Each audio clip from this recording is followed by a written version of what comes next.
Hey, this is Del Rios, a.k.a. Spellbinder, a.k.a. Phantasio. You're listening to Live and in Color with Wolfie D. Keep listening or else.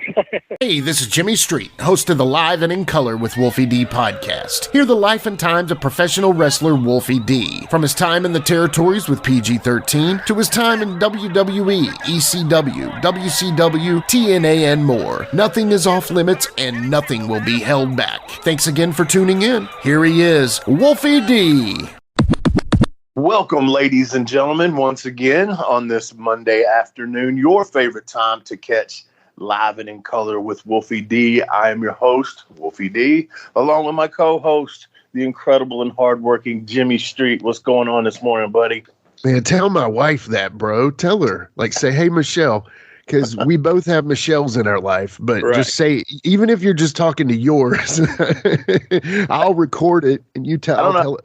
If I'd be, because I can't convince mine of that. So, well, I mean, one of these days they're going to see how hard we work, you know? So anyway, well, thank you for saying that, bro. Thank you so much. Yeah. I'm doing good, man. Just, you know, I'm excited you hooked up Spellbinder for us, bro. I just can't even, I always loved that guy. So super. I always loved it too. I always loved him, man. We traveled many miles together. In the Memphis territory, got a lot of, I mean, we'd lived together basically on the road and in hotel rooms, me, him, Jamie, Mike, Anthony. Yeah. Man, yeah, what a great guy. He's got a great story. So, you know, why don't we take a break, Jimmy? When we come back, we'll go ahead and get him on here. Sounds great to me, man. We'll be right back, and we'll be bringing some magic with us. Oh, yeah. Hey folks, to get your official Live and in Color with Wolfie D merchandise, go to ProWrestlingTees.com/Live Wolfie D. Check it out.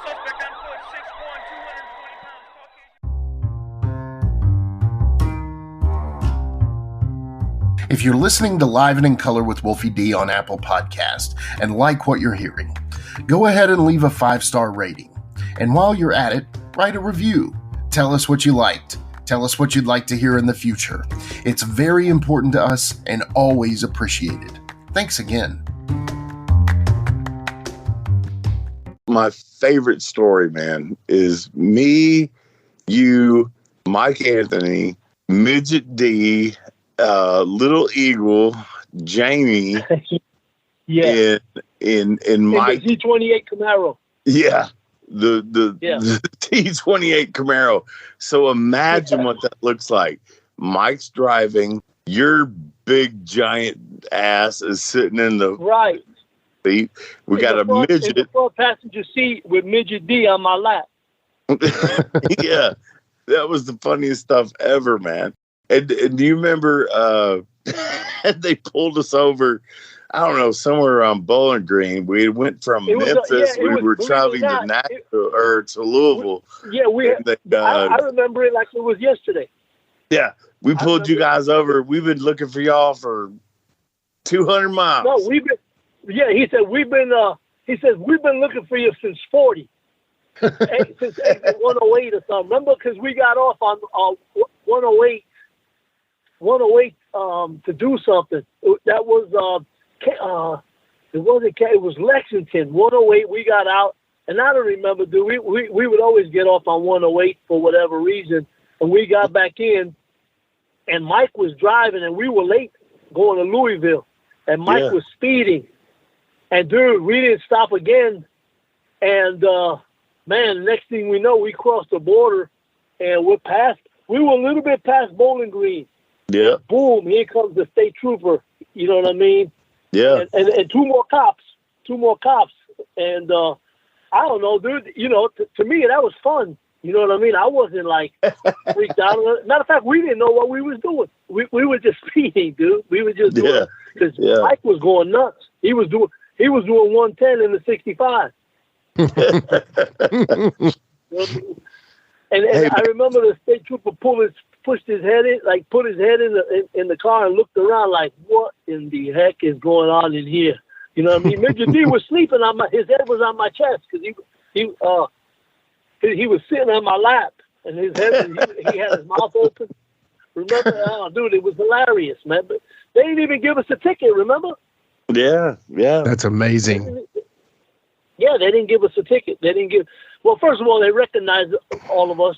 You know what I mean? They right away. You know, that was TV5. I mean, TV5 was TV5 at the time. You know, the Tennessee or wherever it was carrying it would be paralyzed from 10 to 11:30. From 10 in the morning to 11:30 that morning, whoever got the TV live, the town was shut down till the show was over. After that, then life began over there at that time in those years. But yeah, I mean, dude, it was crazy. You know what I mean? But that was the fun of the whole thing of being on the road. You know, it was nothing like that. There was nothing like that. And every night we had a different deal going on. You know what I mean? It was so fun, man. And like I told you, chicken and bread, man. Chicken and bread. That's what Spellbinder would make us go. We were going to Hold on. Spellbinder made us go to the Captain D's. And, I mean, we couldn't eat anything else. We were on the road and we couldn't eat anything else because Spellbinder wanted chicken and bread. He'd buy some fucking chicken from there, and he just wanted the bread, and that's all he wanted. And then we had to eat whatever we could. Right. And so that's why we nicknamed him Chicken and Bread. Yeah. It was after, let's see, we had bought Mike Anthony. Yeah. There was 6 of us, and Mike Anthony said, well, if we want to look like big man, we're going to have to just eat like him. So we went to Captain D's, and Mike ordered 12 chicken sandwiches, just chicken and bread. That's when Jamie started calling me Chicken and Bread. God, the lady couldn't believe it. The lady said, 12 chicken and... Yeah, and you ate all that shit. That was when you was doing that. When you first came in, they had you in that construction worker gimmick. Right. And that's because Jerry Lawler said, well, look, Dale, the gimmick is awesome. I love that gimmick. But you suck. You can't wrestle. I don't want to kill that gimmick. You know what I mean? And he's just being honest with me. And honestly, man, I was brokenhearted, because you know what? I got all that construction gimmick stuff while Wolfie, Jamie, and Mike Anthony, they were doing a house show. We were somewhere in Kentucky, and the place was jam-packed. So while they were working, King had said, well, we're going to put you in a different character. We can't just do Spellbinder. You're not good. And I said, okay. So I went to Walmart and bought a plaid shirt and cut the sleeves off. I had a pair of jeans, and I cut them down the shorts. Yeah.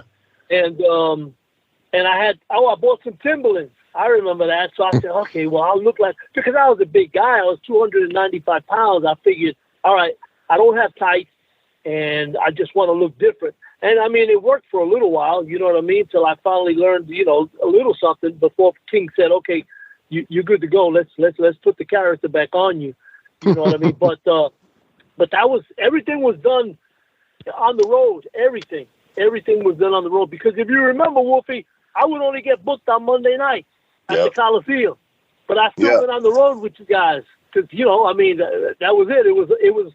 The crazy thing is, man, I can remember us fighting and arguing and then backing each other up if somebody had a problem with another problem. That was like the closest to a family that I really had. And the funny thing was, and Wolfie, like I told you a little while ago, man, that was, to me, when I think back and I try to remember things that happened 20 something years ago. It's been a minute. It's been a minute, man. It really has. I've got pictures. Dude. I have a tote that has a lot of pictures in it. And there's a picture of me, and I absolutely remember the match when you were in the construction worker thing.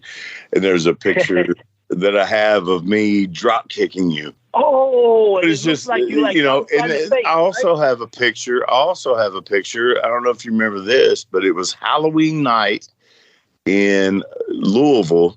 And Jamie put his face on you. Jamie. No, you painted my face. Right. I remember now. Yes. I remember. You painted it was my in face. Louisville, So I right? went to the ring. I had, the boxers hang out. I had pumpkins hanging out of my shorts, and then I had Spellbinder on my face. So yeah. Right. I remember that. Yeah, I do. I remember that, man. I mean, dude, it's like I said, we can be here a whole month talking about stuff. You know what I mean? Yeah. Just stuff that happened, man, over and over. The crazy thing was that some of the things that we argued and fought about was like the stupidest stuff too, dude. You know what I mean? It had nothing to do with anything, dude. You know what I mean? And here's the thing. We were in the same car. We were in the same daggum Holiday Inn room. Remember, all of us. Oh yeah. All 6 of us, man. So me and you, or me and Jamie shared one bed. Mike Anthony and you shared the other, and the midgets would do like a pallet on the floor. Yeah. You know what I mean? That was, those, and we were. Who else can say that? Who else out of your friends right now can say that they spent the night with 2 bodybuilders and 2 midgets? two kids from the hood. Exactly. It was just, man, and those were the real days, man. Matter of fact, if you remember, there was a few times. What's his name? Okay. One of the times, one of the midgets couldn't make it. It wasn't Midget D. It was the other guy from Kentucky. Yeah. And remember, we stuck Vito in that car. Vito. Skull Crush. Yeah. We stuck him in there a few times with us, and Vito was a big dude. He was like 6'2", 6'3", 250 pounds too, dude. So I mean that Camaro, dude, it saw a lot of people, man. Yeah. A lot of people. You know what I mean? And the city saw that for sure. Yeah. And then and the crazy thing was the schedule that we had. Remember, everybody wanted to go out after the show except me. I wanted to go home and go to sleep because I wanted to go get up and get trained the next morning. You just wanted chicken and bread. That's all you wanted.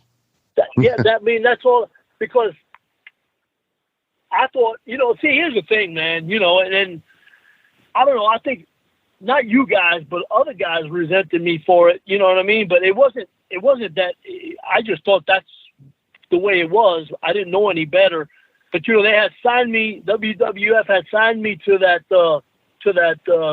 contract. And sent me to Tennessee. I thought, well, I'm just going to be here a few weeks or a few months or whatever, then move on. Right. You know what I mean? Well, the thing about it was, once I was settled in and we were doing stuff, and I didn't even want to go up there. The times that they said, okay, man, King would come to me and say, hey, man, they need, they're going to send up for you. I would be like, oh, man. You know what I mean? He would tell me, he would say, hey, you need to call JJ. Call him up, and because he wants to talk to you. Dude, 2-3 weeks would go by, and I wouldn't call JJ Dillon because I didn't even care. I was happy down in Memphis. I was doing all right. So let me ask you this, Del. I love you like a brother. What do you? Because I know, as far as me goes, I know what my problem was and why me and Jamie didn't go to that next level. What do you think about you? What do you think caused that problem to why that really cool gimmick that I've told you I fucking love it. I love the Spellbinder gimmick. What do you think caused a problem? Well, brother, here's the thing, man. So I went up there and did my thing. I did, I didn't do anything different than I did in Memphis. On the way to the ring, I did some magic. In the ring, I did a few things.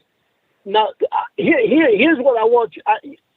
Before I say what I feel happened, I can tell you this: that the first TV taping I did, I remember coming back, and guys like Mabel and Mo were looking at me and saying, dude, that was awesome, bro. That was great. Then you had Savio Vega at the time, came to me and he said to me, this is what he said to me, man. And I didn't understand it, but I just thought, he says, you might be too good for your own good.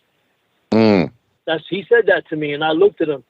And then Duke the Dumplers, Josie, Mike, he looked at me, he goes, bro, that's going to be a top gimmick. All right, now I think back and I say to myself, all right, so these guys who Wolfie, you knew very well, were some of the guys that were really from the heart. They were good guys. Right. And then there was other guys over there that weren't cool at all. Right. That they weren't cool. They thought and I'm not afraid to say this because we're all men, but they thought they were better than anybody else, and which is I never felt that way. And guys like you, and then when Bam Bam Bigelow come up to me and goes, man, I love that gimmick, man. I love that gimmick, and he was a real cool dude. But when you had guys like, and I'm gonna drop names, because I don't care. I'm not in the business, you know what I mean? But you got guys like Shawn Michaels, don't talk to you, don't look at you. He knows that that you're hired, that you're on the team. Mike Drosy come to me and said, hey man, welcome aboard. You know what I mean? Oh man, thank you. You know what I mean? And then Mabel says, bro, you're here, man. That's it, brother. We're gonna hang out. Mabel was so awesome. Yeah, I loved man. Him. He was loved him to death. Yeah, I loved him to death. And I thought, and I could just think Shawn and Mark wasn't all that great. I don't think Mark the Undertaker was too enthused about me going out there in black and face paint and doing magic. I don't think he was too crazy about it. As a matter of fact, it got back to me that when I did the Kiel Center in St. Louis at another TV taping, and I had the crowd on its feet even before I got to the ring because I started doing some magic with doves and stuff like that, and they were like, whoa. And I heard he had a fit. You know what I mean? Put it this way. So I worked Rad Radford, rest in peace. Had a heck of a match. You know what I mean? And then 2 days later, I'm back in Memphis. Right. You know what I'm saying? So, and then, so it got back to me that, him, and then, now that, years have passed, now that things have, Bruce Pritchard wasn't straight up either. You know what I mean? Nah. I heard he was not the thing. You know what I mean? And then, I heard he's still talking about me. I heard recently he did a podcast about Spellbinder or Phantasio or whatever you call it, knocking me and just, dude, if I must be that important to him. You know what I mean? Right. That he's got to talk about me, which is fine with me. Keep me in everybody's mind. That's fine. I understand. I've had people go on there about me lately, so I understand. Right. You know what I mean? But then, but see, the thing about it is when he would see me, hey, Dale, how you doing, man? It's shaking my hand like, that's from behind my back. That's just, and that was okay. To me, it don't matter anymore. You know what I mean? Because, whatever happened, and I'm happy about that. Yeah.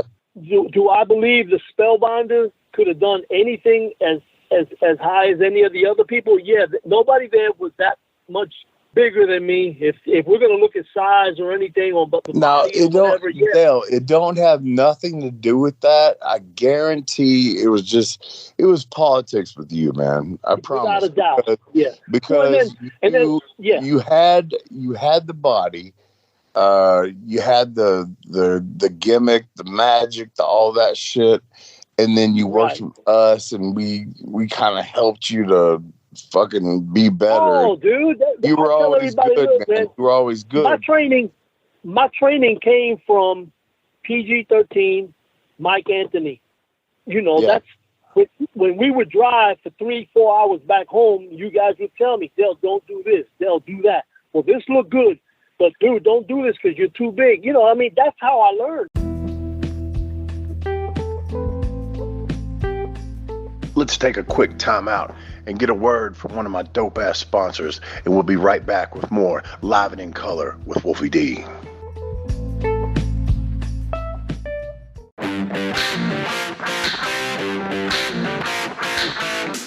Hey folks, this is Wolfie D here, and if you are looking to buy or sell a home in Tennessee or Southern Kentucky, you're going to want to call my buddy, the rock star realtor, Benji Bowie. And you say, Wolfie, how do I get in touch with this rock star? Well, you can call him directly at 615-390-8216. You can go to his website, bowiehomes.com. That's B-U-I-E homes.com. Or you can email him at benbowie34@gmail.com. When you need a home, you need the Rockstar Realtor.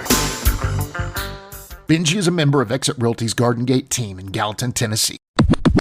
Tell me, if you remember this, what is my favorite finish for you? Do you remember this? What is my favorite finish for you? The finish you wanted to give me? Or the finish you wanted the finish that I love for you the most.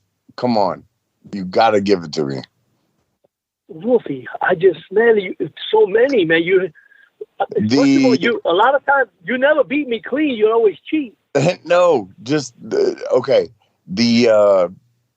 Pull something out of your hat or tights or whatever, and then the boof. My finish. My finish. And So the stick. cane. Hit me with the stick. Yeah. Yes, man. Yeah. Of course, that was Dude, I mean, the biggest reaction you could ever imagine. The biggest reaction was when that stick came out. Yeah, it was good, man. You know what I mean? That was good, dude. I remember doing it a number of times. And the other thing was, remember the when I threw the coils, the streamers? Yeah. When I threw, I would do the spot and duck the clothesline or whatever, and then throw the Japanese kabuki coils. Yeah, that was one of my favorite. People loved it. I did that. you were one of the people that me and Jimmy have talked about on this podcast a bunch of times of. Why'd they do this to him? Why did he not? Because it was so over. And why'd they not do it? Remember that, Jimmy? Oh yeah, several episodes. Yeah, we've pondered that. Hey, and another thing. To be honest, now that I think about it, Wolfie, for some reason, the people that came out of Memphis later on really were kind of screwed over because they even did Brian Christopher wrong too. Yeah. You know what I mean?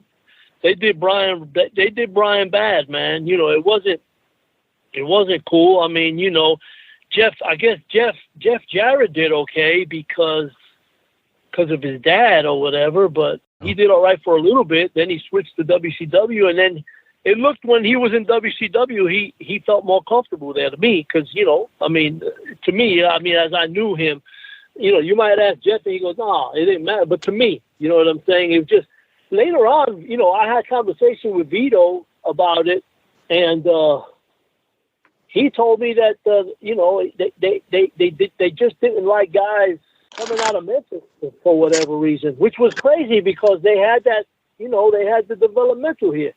Right. And everybody who is anybody came through Memphis, honestly. Exactly.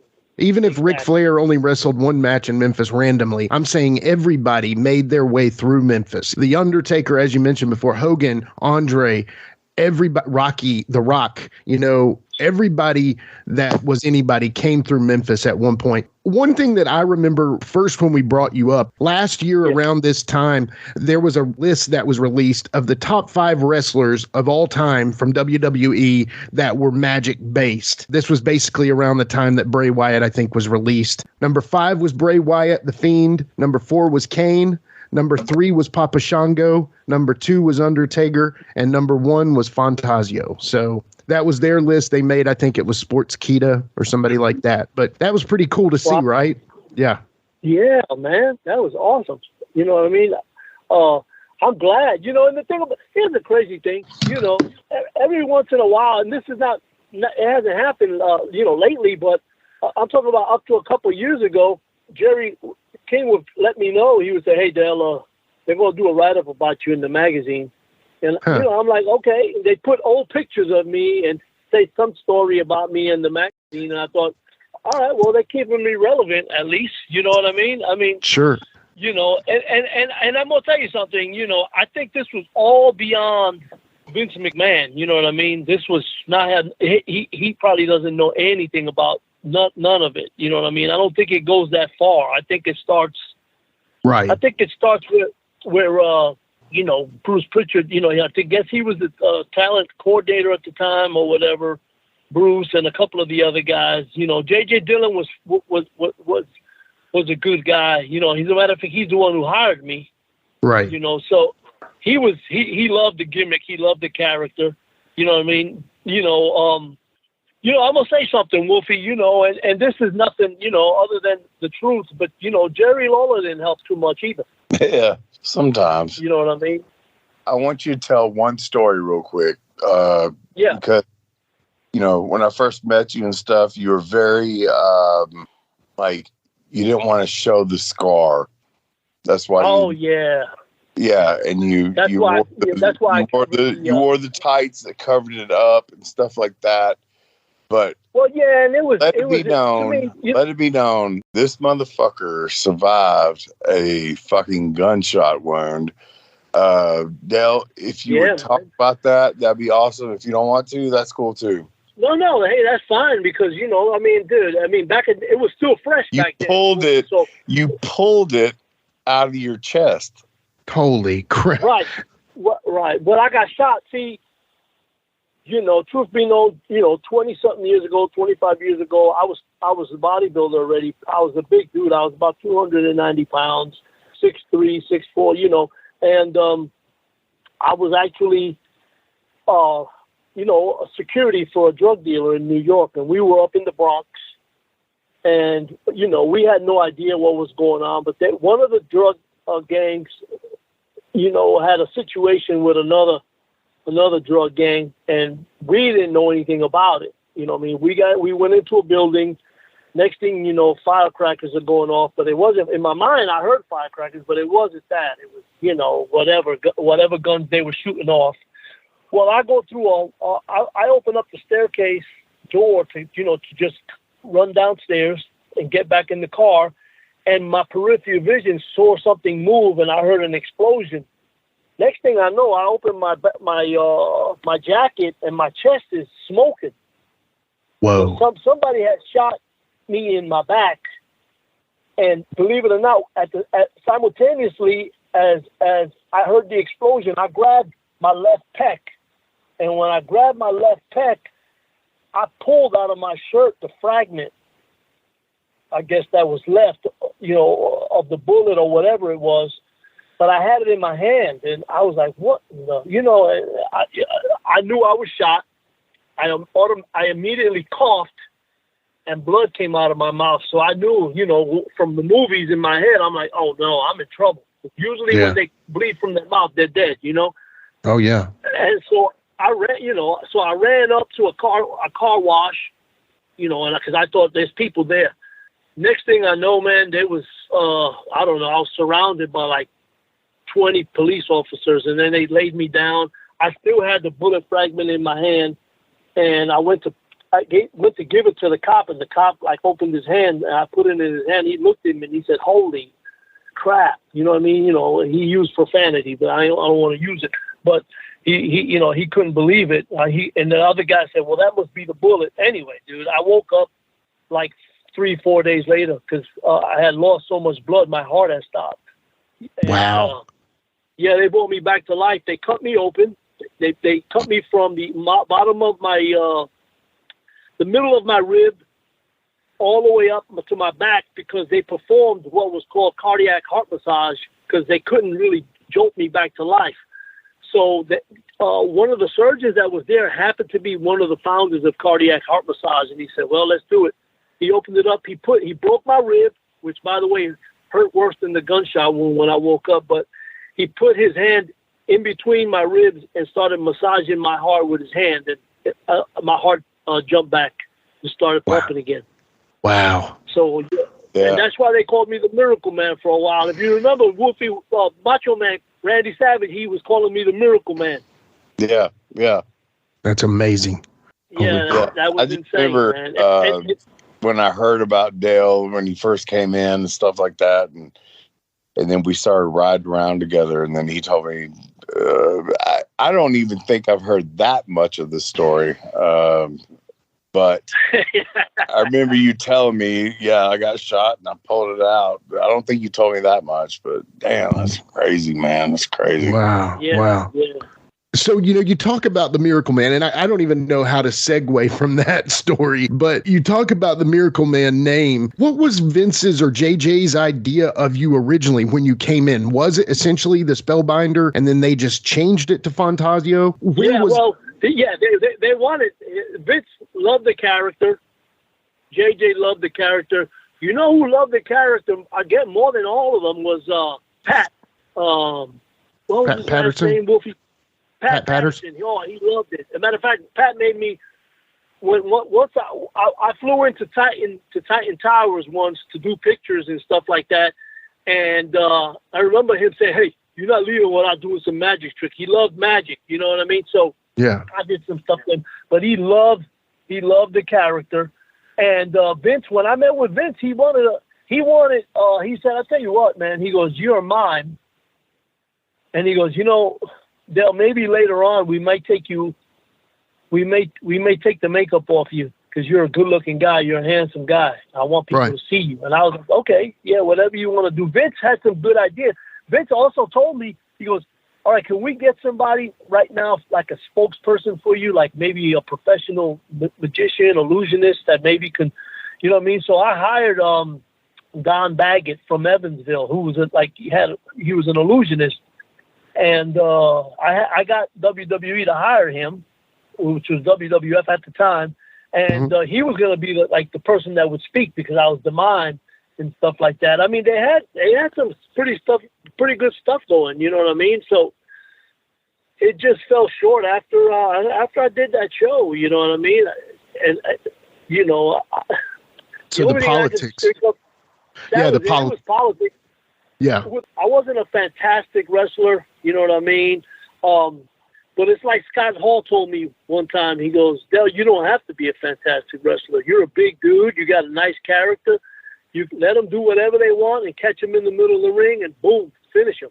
You know what I mean? That type of thing. So it was definitely politics for sure, yeah. You know what I mean? Because it wasn't like I was a butthole to anybody. I was, Wolfie can tell you, I was easy to get along with. You know what I mean? I didn't think... Absolutely, man. Absolutely. And I really don't understand why that gimmick did not get a push. I don't know. I mean, you know the business, Dale, and you just said it, and it is what it is. It is what it is, man. So for whatever reason, they didn't push that, and I wish they would have, because, like I said, I remember wrestling the guy in the YMCA outfit, the construction worker. God, you were fucking terrible, and I fucking had a good match with you because I feel like dude, you guys, man. When I worked with either you or Jamie, I looked like $1 million, man. When I worked with Colorado Kid, I looked like crap, like I should. You know what I mean? Yes, man. And I loved you like a brother, man. I really wanted to. Bro, I love you, bro, and I'm always gonna love you. And that's why I'm staying in touch with you. It wasn't wrestling was the cause of us knowing each other, but that's where it stays. You know what I mean? I'm always gonna love you. I'm always gonna love Jamie. Rest in peace. I think about Mike all the time. I think about the midget all the time. You know what I mean? I think those are times that, And Skull Von Crush. Him. Man, Scully, yeah, I talk to Scully every once in a while, whether, he texts me or I call him. Be Fine calls me every other month or whatever. So we try to stay in touch, with everything. Yeah, man. So, thank you. Yeah, absolutely. Thank you for doing this. Absolutely. You're the best, man. Is that good?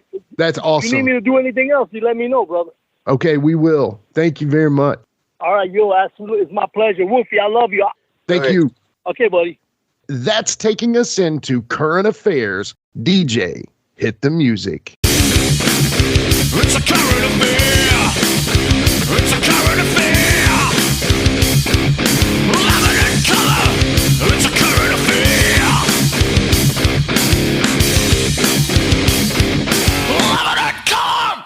All right, we're back with current affairs. And Wolfie, today with the current affairs, I mean, like I said, there's a million current affairs. And every time we do current affairs, there's a current affair happening at that time. So that keeps feeding this segment. And I'm happy because, once again, I brought this to you because you don't care. And the beauty of it is now you actually are kind of caring about it. Yeah. Are a little more giving now.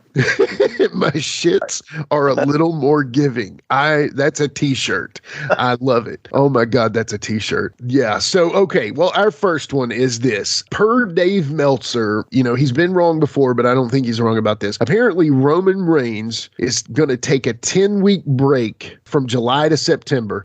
Mm-hmm. And there's no real reason given, but do you remember when we talked to Kevin Sullivan? And Sullivan brought up, talking about Roman Reigns, he was like, I think he's going to be leaving soon to do some movies. Yeah.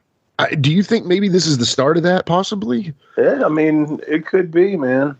It's hard to say without being on the inside or knowing him or anything like that. But, yeah, I mean, fuck, the guy wants to take a break to do some movies, more power to him, Yeah, of course. Well, like right now, he's in the midst of one of the longest modern wrestling championship title runs.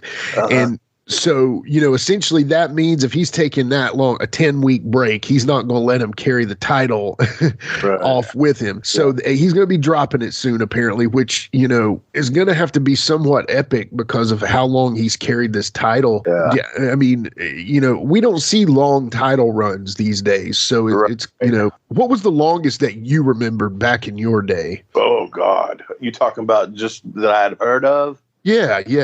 God, man, I couldn't even begin where to tell you because it would be guys from a long time ago. Those were long title runs. Yeah, Bruno and all them guys, Bruno Sammartino. Man, I'm not that big of a wrestling historian to be able to answer that correctly, or probably close to sound like I know what I'm talking about because I honestly don't. Well, because also in the Memphis territory, Lawler was known as a heavyweight champion a lot, but he would give that up every once in a while too, the right person he would, Yeah. I mean, so he had a good continuous run, but at the same time, I don't know. I need to look that up sometime on how many times he held that title between the CWA, the USWA. I mean, it'd be interesting. But anyway, like you said, on that one, I don't have those figures. But anyway, long story short, Roman's about to take a break. We'll see how the WWE does because honestly, right now, he and Controversy are the top draws for WWE. And that leads me, obviously, into this one. It's all the talk these days right now. Sasha Banks and Naomi recently walked out of Raw after an argument with Vince. Now, the reason I bring this one up for you, I think you may see a little bit of I don't know what similarity, maybe. I don't know. Tell us, what are your thoughts on this? Well, okay, so let's knock that out real quick. Yes, we did walk out of Raw, but we also walked back in and did the deal. Right. We didn't leave. We weren't the tag team champions. I mean, and like I said, I look back at that, and even though we came back in and did it, probably wasn't the smartest thing to do. But again, about that story, we just knew why it was done, or we thought we did, and we didn't appreciate the slap in the face, which, see, with them too, I only know what I'm reading. Again, people that I don't know personally and don't know nobody that knows them, so it's not like I have firsthand information on this. But Road Dogg put a statement, I don't know if this was on his podcast or whatever, but I just saw it on the internet, and saying something to the extent, and I'm paraphrasing a little bit, but he said, if you're making millions of dollars and you're not happy with the way the creative team is taking you or booking you or however he said it, you got more problems than creative. Yeah. Because hell, dude, I wasn't making millions when me and Jamie made that decision to walk out of Raw and then come back or whatever. So it's not like we had, that girl's been on their TV for quite a while, I believe. Right. Everybody knows her name. She's definitely been pushed in the women's division and just in the WWE universe. She's a named person there. And I just can't see how it would be that damn bad. I sort of understand where they were coming from if the stories that we're getting are correct of why would they do that, but shit, why would they do that? It happens all the time in the wrestling business. What the fuck are they doing this for? Yeah, I'm talking from personal experience. I mean, I've had those what the fuck moments. Why are we doing this? And you just got to go with it, especially like I said, when she's making lots of money. I think you could probably get over it or come to some sort of agreement. Right. Yeah, I mean, do you think this, okay, so obviously with you and Jamie, you guys were younger. Yeah. Probably would never have done that again, but at the same time, your adrenaline, your testosterone, your young bravado of, no, that ain't happening, kind of thing. With them, however, part of it seems obvious to me. So basically, Naomi was going to apparently win that. So she was going to win that.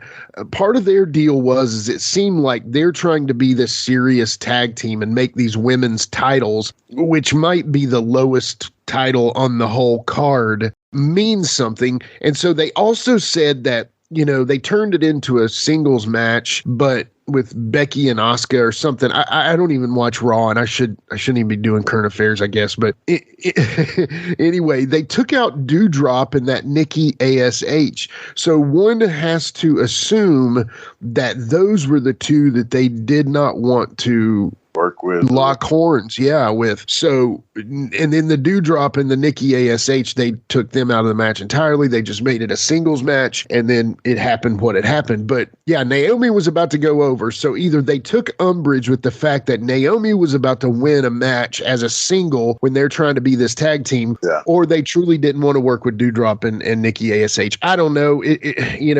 I'll be honest, Wolfie and I are not the women's wrestling experts that you all may expect. But at the same time, you understand politics and for sure backstage politics. So it's kind of why I wanted to. And everybody's talking about this anyway. Then go ahead. To be continued. Yeah. So the next one, I got to talk to you about this one because, dude, I sent this one to you. Darby Allin, some would say the modern day Jeff Hardy, did a stunt off of a very tall ladder onto some, I guess, folding chairs that were set up in a row with Jeff laying on them. Right. And he did this not on like the AEW's version of WrestleMania. Right. He didn't even do it on the AEW's version of SummerSlam. He did it on a Wednesday night on a Raw, essentially. And so I don't know, man. I respect the balls that it takes to do that stunt, but I don't know where his where was his thoughts on doing that for free. Just trying to, I guarantee you, it's just the culture of the current wrestler. Let's see what fucking crazy shit can I do to go viral and let everybody see me and know my name. Okay, that's got their attention. Now what, homie? Right. That's what I always say, man. Okay, what you gonna do next? How you gonna keep these new people that possibly have opened their eyes to you for the first time, and then plus the ones you already got. But let's say these new ones that have just opened their eyes to you. How do you follow up? Are you gonna try to do shit like that every match now? Is that gonna be your thing? Right. You to Jeff Hardy, or are you actually gonna have some substance to your character and your personality and things like that to keep people emotionally invested in you? Because you watch that, I almost felt bad for him in a way. Yeah. Dude, I mean, a table's one thing. And Jeff, if you'll notice, Jeff actually started standing up to catch him as he's coming down and go down with him. but it was still a brutal impact, man. And those chairs, that's nothing like a table break, man. Because a table, in a way, almost breaks your fall a little bit. That shit still looked like it broke him in half, you know. Right. I wouldn't want to take that bump at any age. But, you know, whatever, man. Well, that was my next question. All right. Yeah. Because, you know, you've been known to do some crazy bumps. Yeah. Okay. Put yourself in. Are you ever going to do that bump, even at your wildest? I didn't like jumping off the ladders anyway, because, you know, you see people fall off of them all the time. Yeah. That was not a thing that I really did. And, man, I don't know, man. I mean, you know, like you said, if it was like a WrestleMania and I had that opportunity or something, would I do it? Probably back in my younger days, but I don't know, man. Just seeing, dude, I'll be honest with you, and it's weird. After being out of the business for so long, out of the ring, and only just doing the two little bullshit matches I did, I look at just some stuff. I look at and go, God, why did I ever decide that was a thing? Just, you know, the amount of hard hits and kicks, and it's like, fuck, I don't want nobody ever to touch me like that again. Right. I don't know. So when I saw it, something in me said, in the right place, Wolfie would have done the same thing, but you know, you've also said very intelligent things like, no, Sid, you ain't putting me in that power bomb.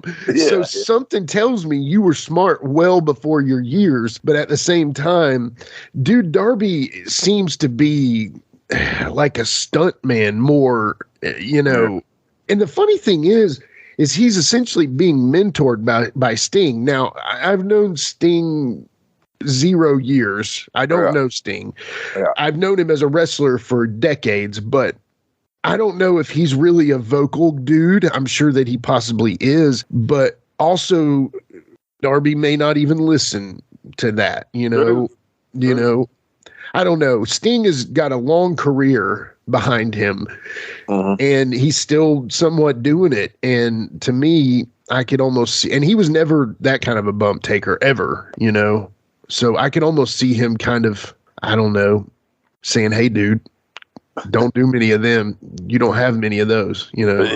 You sure don't. Yeah. Because your bump card only has so many clicks, right? Yeah. Yeah.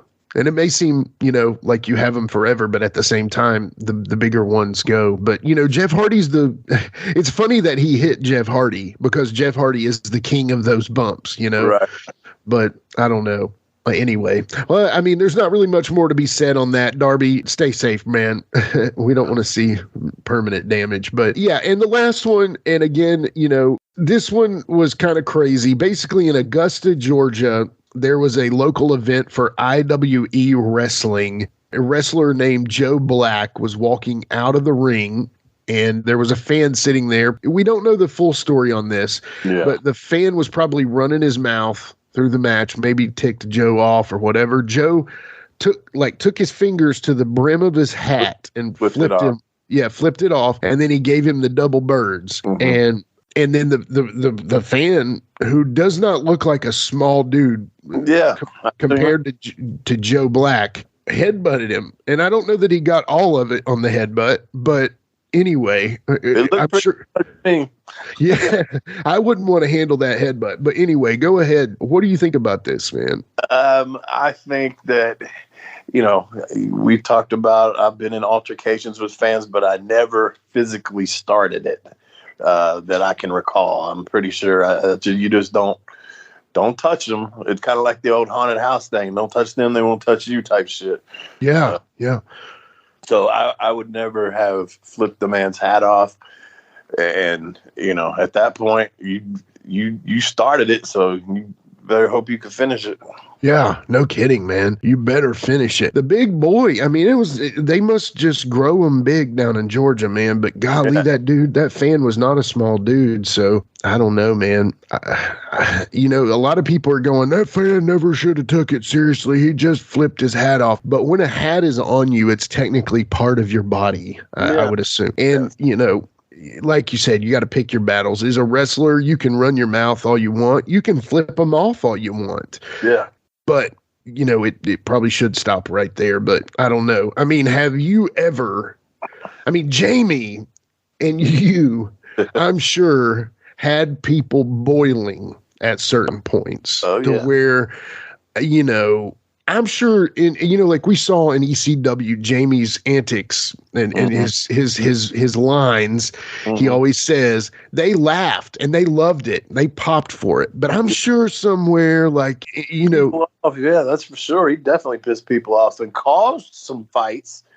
But like the physical part of it was not started by either one of us. And, you know, that's got to kill. I don't care.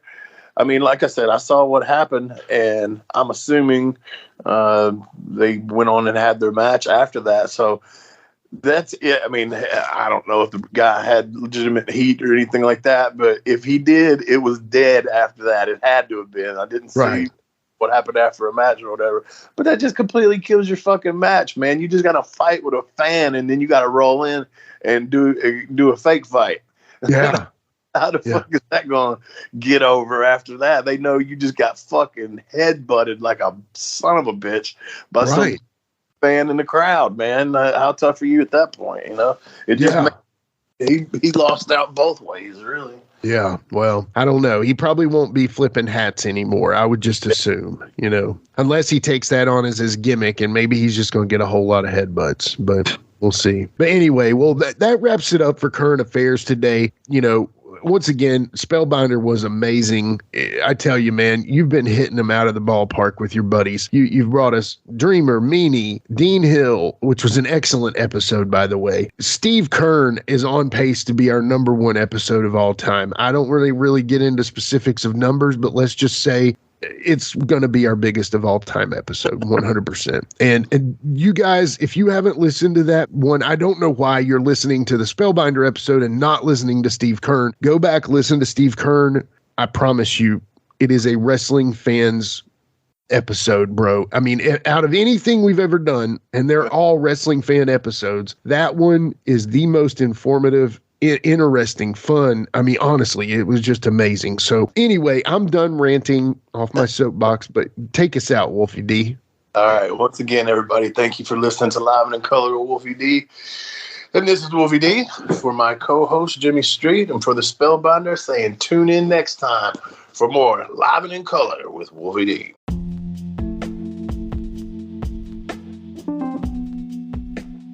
And now a word from our sponsor.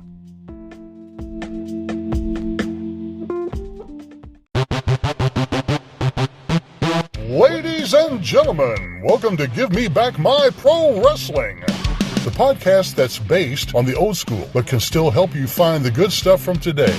Jimmy Street and the Plastic Chic, Jared, are the undisputed tag team champions of the wrestling podcast world. From thought-provoking topics to superstar interviews to action figure expertise. This team does it all, and all they ask is, give me back my pro wrestling!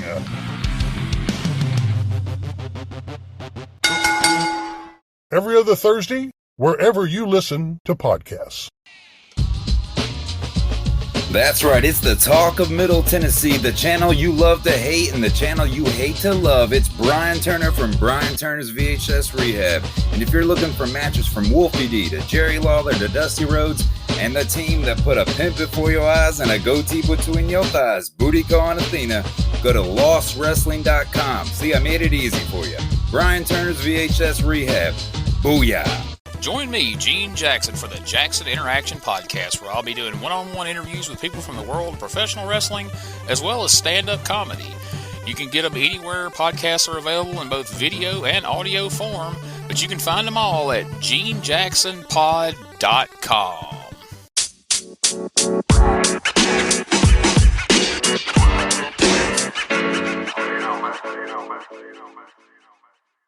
So that was another great episode. Hey, Wolfie, tell them where they can find you on social media. Jimmy, they can find me in the club, bottle full of bub. I'm just kidding. They can find me on Facebook.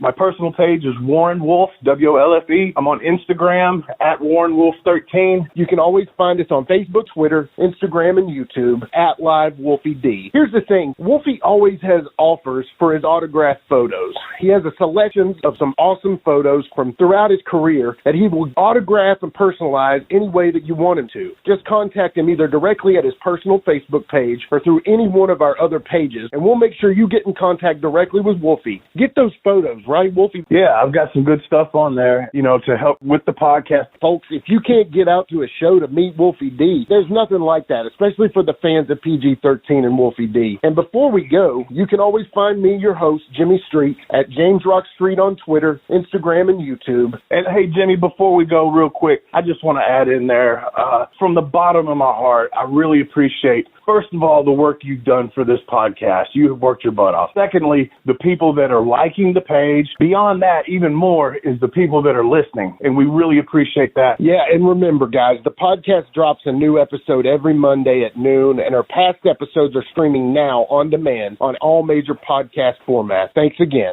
I got a cap for your dome. He got a cap for your dome. I got a cap for your dome. He got a cap for your dome. He got a cap for your dome. And here we go. The original white boy that came out sagging, not bragging, don't be hating, cause I'm spitting the truth. Still livin' in color, from rush your mother, utilize a hubcap, unlike any other.